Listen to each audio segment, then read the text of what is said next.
નમસ્કાર વિદ્યાર્થી મિત્રો, એક્સલન્સ વિડીયોમાં તમારું સ્વાગત છે. આ વિડીયોમાં આપણે માહિતી મેળવીએ ધોરણ 10 અને 12 2026નું બોર્ડનું રિઝલ્ટ ક્યારે આવશે. તો બોર્ડનું પરિણામ આ વખતે વહેલું જાહેર થવાની શું થાય છે કવાયત, મતલબ કે બોર્ડનું રિઝલ્ટ આ વખતે કેવું આવશે તમારું વહેલું. જીએસઈબી દ્વારા ધોરણ 10-12ના પરિણામોમાં વહેલી તકે જાહેર કરવા માટે ચક્રો ગતિમાન કરાયા છે. તમને ખબર છે કે 75,000 શિક્ષકો પેપર ચેકિંગ માટે લાગી ગયા છે.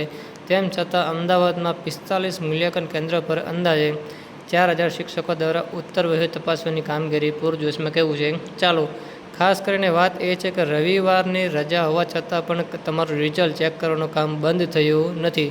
રવિવારની રજા હોવા છતાં કામગીરી ચાલુ રાખવામાં આવી હતી, જેથી પરિણામ ગત વર્ષ કરતાં વહેલું આપી શકાય.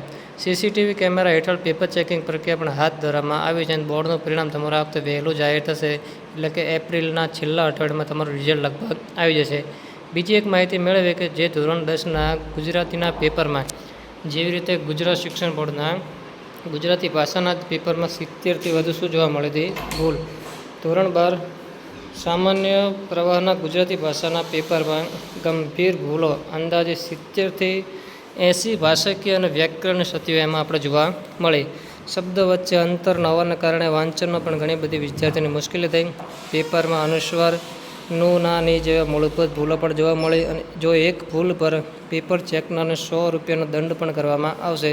એટલે કે જે તમારું રિઝલ્ટ ચેક થવાનું છે એમાં જો શિક્ષક એક પણ માર્ક્સની તમારી જો ભૂલ કરે અને રીચેકિંગમાં તે ભૂલ પકડાય તો દરેક એક ભૂલ પર શિક્ષકને ₹100નો દંડ ભરવો પડશે. અને જો આ શિક્ષકને પેપર ચેકિંગ વખતે જો ₹100નો દંડ ભરવામાં આવતો હોય તો પેપર બનાવનાર સામે કોઈ કાર્યવાહી કેમ થવી જોઈએ નહીં.